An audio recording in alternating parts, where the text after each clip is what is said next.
Você chegou até aqui preocupado, enfermo por essa porta você passou, oprimido, desenganado pelo homem.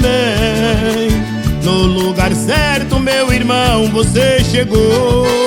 Não tem doença e não tem enfermidade que aqui resista ao sangue de Jesus. Quem tá enfermo vai sair daqui curado, porque aqui é revestido por Jesus. Não tem doença e não tem enfermidades que aqui resista ao sangue de Jesus. Quem tá enfermo vai sair daqui curado, porque aqui é revestido por Jesus.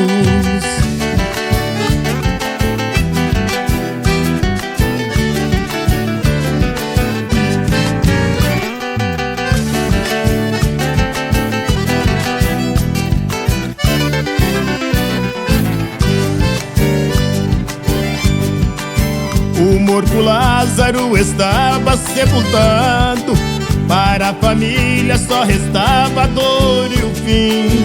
Jesus chegando disse: Marta, tira a pedra. Sou o caminho, a vida e a ressurreição.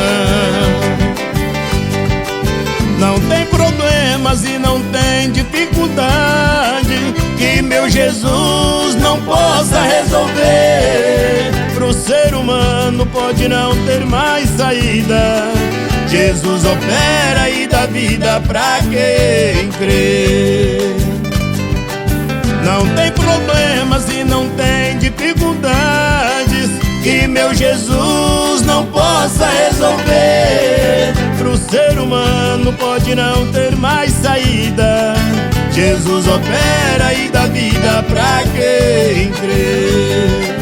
Pro ser humano pode não ter mais saída, Jesus opera e dá vida pra quem crê. Pro ser humano pode não ter mais saída, Ele é o caminho, a vida e a ressurreição.